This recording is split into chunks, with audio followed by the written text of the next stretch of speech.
প্রিয় শিক্ষার্থীবৃন্দ, আসসালামু আলাইকুম। আমি A K M. Habibullah, engineering university girls school and কলেজের শিক্ষক। আমি প্রতিষ্ঠানের ইউটিউব চ্যানেল থেকে ষষ্ঠ শ্রেণীর শিক্ষার্থীদের শুভেচ্ছা জানাচ্ছি। আজকের অনলাইন ক্লাসে আমি ষষ্ঠ শ্রেণীর গণিত বইয়ের চতুর্থ অধ্যায় থেকে আলোচনা করব। এই অধ্যায় আলোচনা শেষে আমি তোমাদের রিভিশনের সুবিধার্থে একটি নমুনা প্রশ্ন সলভ করে দেখাবো এবং এর আরো দুইটি নমুনা প্রশ্ন তোমাদের বাড়ির কাজ হিসাবে দেব। এই অধ্যায়ের টপিক হচ্ছে বীজগণিত রাশি। তাহলে দেখি আমরা অধ্যায়টি সংক্ষেপে একটু আলোচনা করি।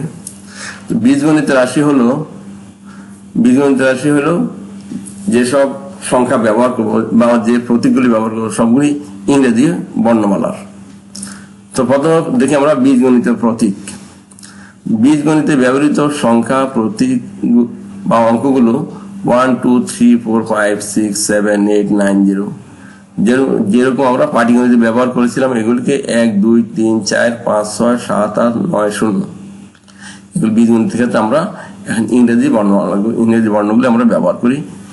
এরূপ ভাবে অন্যান্য সব সংখ্যা প্রতীকগুলি দ্বারা যে সংখ্যা লেখা যায় বীজগণিতে ওখানে আমরা A B C P Q R x Y Z এই বর্ণমালা অর্থাৎ এই অ্যালফাবেটগুলি আমরা ব্যবহার করি।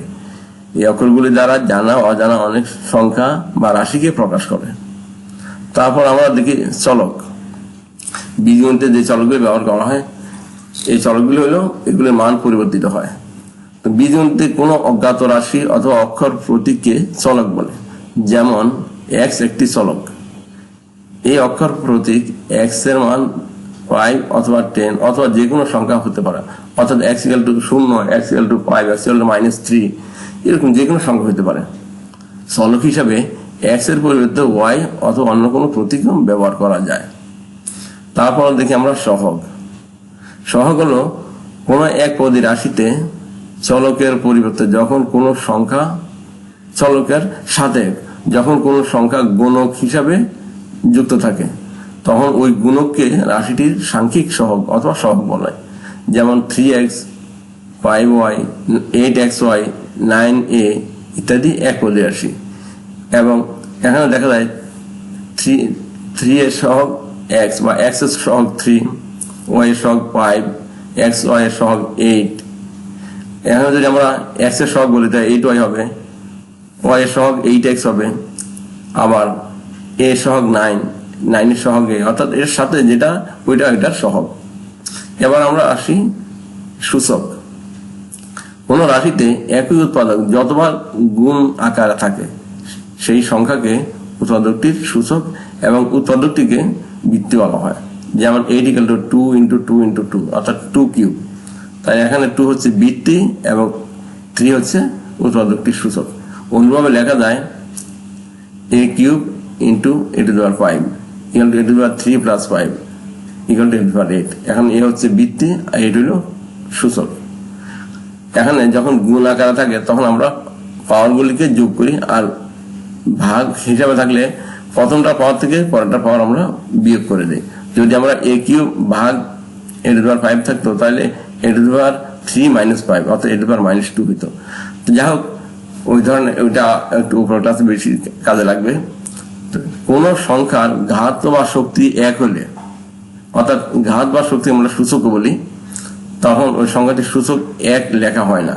যেমন 3 = 3 এর পাওয়ার 1, অর্থাৎ 5 = 5⁻1 5⁻1 কে আমরা 5 লিখি, 3⁻1 কে 3 লিখি। এই একইভাবে b⁻1 কে আমরা b লিখি। এইভাবে আমরা প্রকাশ করি। এবার আসি আমরা বীজগণিতীয় রাশি ও পদ। বীজগণিত পদ কি, রাশি কি? প্রক্রিয়া চিত্র ও সংখ্যা সূচক প্রতীক এর অর্থবোধক সংযোগ বা বিন্যাসকে বীজগণিত রাশি বলা হয়। বীজগণিতীয় রাশির যে অংশ যোগ ও বিয়োগ চিহ্ন দ্বারা সংযুক্ত থাকে এদের প্রত্যেকটিকে ওই রাশির পদ বলা হয়। যেমন 4x + 7y একটি রাশি। এখানে এই রাশিটিতে 4x এবং 7y দুটি পদ রয়েছে। এখন মাইনাস থাকলেও কোনো অসুবিধা আছে, 4x - 7y হইলো কিন্তু এই রাশিতে দুইটা পদ, অর্থাৎ এই একটা পদ, পরের চারটা পদ। এবার আসি আমরা একটা নমুনা প্রশ্ন, এটাকে আমরা সলভ করবো। দেখি প্রথম নমুনা প্রশ্ন হচ্ছে পি, কিউ এবং আর তিনটি বীজগণিত রাশি, যেখানে পি সমান 6a² - 2ab + 4b², কিউ সমান ab - 2a², R equal to আছে -b² - 4a² - 3ab। প্রথম বের করতে হবে পি, কিউ এবং আর এ স্কোয়ারের সাংখ্যিক সহগগুলির গুণফল কত। খ হচ্ছে পি প্লাস কিউ প্লাস আর এর মান নির্ণয় করো। গ হচ্ছে পি - 2q - 3r এর মান নির্ণয় করো যখন a = 1 b = 2 হয়। তাহলে দেখি আমরা সলিউশনটা কিভাবে হয়। পি, কিউ এবং আর এ স্কোয়ারের সাংখ্যিক সহগ। তো পি এর মধ্যে স্কোয়ারের সাংখ্যিক সহগ এখানে হলো 6, এখানে হলো -2a, আর এখানে হচ্ছে -4। তাহলে আমরা দেখি পি, কিউ এবং আর এ স্কোয়ার সাংখ্যিক সহগগুলোর গুণফল 6 × -2 × -4, কারণ এখানে হলো 6 হলো প্রথম পি এর মধ্যে, -2 হলো কিউর মধ্যে, আর -4 হলো আর এর মধ্যে। তাহলে সব মাইনাস মাইনাসে প্লাস, কাজে 6 × 12, 4 × 12 48, এর অ্যান্সার হলো 48। এবার কতে আসি আমরা পি প্লাস কিউ প্লাস আর এর মান নির্ণয় করব। তাহলে আমরা এটাতে লিখতে পারি পি প্লাস কিউ প্লাস আর, এই পি এর মানটা বসাইলাম, প্লাস কিউর মান বসালাম, প্লাস আর এর মান বসালাম। যেহেতু এগুলি সব প্লাস, তাদের চিহ্নের কোনো পরিবর্তন হবে না। এবার আমরা ব্র্যাকেট উঠালে হবে।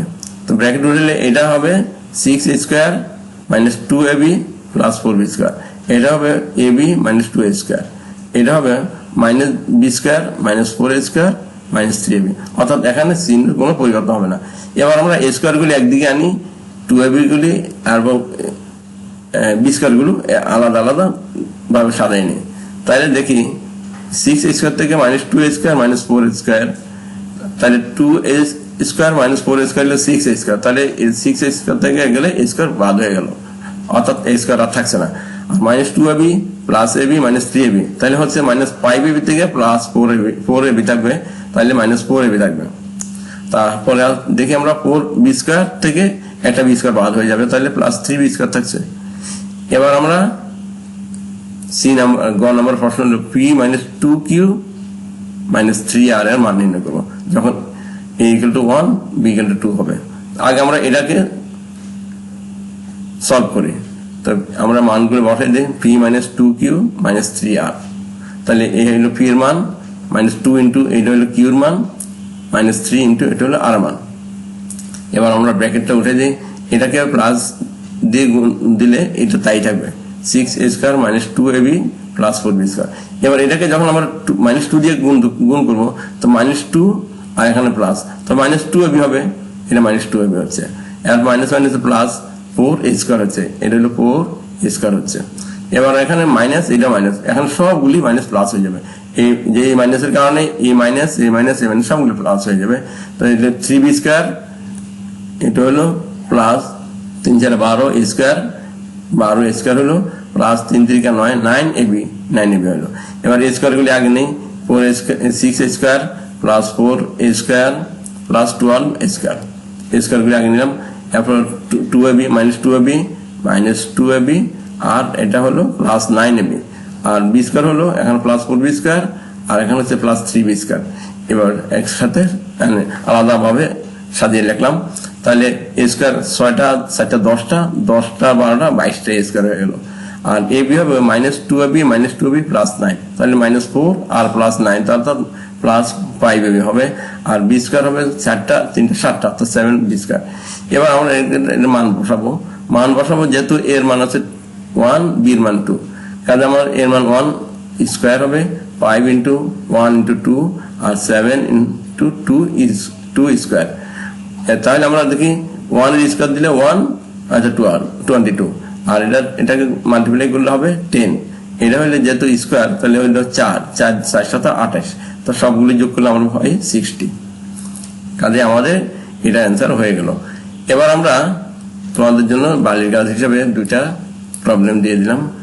1 নম্বর প্রশ্ন হবে পি, কিউ এবং আর তিনটি বীজগণিত রাশি, যেখানে p সমান 8x² - 3xy + 7y², q সমান y² - 6x² - 7xy, এবং r ইকুয়াল টু হলো 4x² - xy - 3y²। তো প্রথম বের করতে হবে q এর x², xy এবং y² এর সাংখ্যিক সহগগুলির যোগফল নির্ণয় করো, অর্থাৎ যোগফল কত হবে। তাইলে আমরা দেখি q এর মধ্যে আছে এই সংখ্যাটা, তো এই এখানে x² সহগ হলো -6, xy সহগ হলো -7 আর y² সহগ হলো 1। সবগুলি সাংখ্যিক সহগগুলি যোগফল হইলে আমাদের কত হবে 6 এর সাথে 13 আর বাদ দেবে 1, অর্থাৎ -12 হবে অ্যান্সার। এবার আমরা দেখবো খতে পি, কিউ এবং আর এর যোগফল নির্ণয় করো, অর্থাৎ পি প্লাস কিউ প্লাস আর লিখে আগের অঙ্কটার মতো তোমরা করবে। এবার গত হলো x = 1, y = -2, এখানে -2 দেওয়া হয়েছে, তাহলে পি প্লাস কিউ এর মান আগে বের করবো, বের করে তারপর x = 1, y = -2 বসে হিসাব করে নেবে, তাইলে এটার সলিউশন হয়ে যাবে। এবার আমরা 2 নম্বর প্রশ্নে আসি, x + y + 5z, এরপরে দ্বিতীয় রাশি হলো x - 4y + z, এবং তৃতীয় রাশি হলো x + y - z, তিনটি বীজগণিত রাশি। তাহলে আমাদের প্রথম বের করতে হবে প্রথম রাশির সাংখ্যিক সহগগুলির যোগফল কত। তো প্রথম রাশির সাংখ্যিক সহগ কত আছে, এটা হলো 1, এটা হলো 1, এটা হলো 5, তাহলে হবে 7। 1 + 1 + 5 এই সবগুলির যোগফল তাহলে 7 হয়ে যাবে। এবার খতে আসি, প্রথম রাশি থেকে তৃতীয় রাশি বিয়োগ করো, অর্থাৎ প্রথম রাশি এটা বিয়োগ হবে তৃতীয় রাশি এটা, বিয়োগ করলে এত মাইনাস এত ব্র্যাকেট উঠে দিয়ে তোমরা হিসাব করে নিবে, তাহলে দ্বিতীয় খ নম্বরের অ্যান্সার হয়ে যাবে। এবার গত হলো যদি a = x + y + 5, অর্থাৎ প্রথম রাশিটাকে a, দ্বিতীয় রাশি b এবং তৃতীয় রাশিটাকে c দ্বারা প্রকাশ করি, তাহলে আমাদের বের করতে হবে a + b + c নির্ণয় করা, অর্থাৎ ওই অঙ্কটা আমরা যে অঙ্কটা সলভ করলাম ওইটার মতেই এটা আমাদের হিসাব হয়ে যাবে। তাহলে এই পর্যন্তই প্রথম অঙ্কটা ভালো করে তোমরা দেখে প্র্যাকটিস করবে, তাহলে দুইটা প্রশ্ন সলভ করা খুব ইজি হবে। তাই সবাই ভালো থাকো, সুস্থ থাকো, নিরাপদে থাকো এবং করোনার প্রাদুর্ভাব থেকে মুক্ত থাকার চেষ্টা করো। নিয়মিত বুলেটিন শুনে, স্বাস্থ্য বুলেটিন শুনে তা অনুসরণ করো। এই বলে আজ এখানে শেষ করছি। আল্লাহ হাফেজ।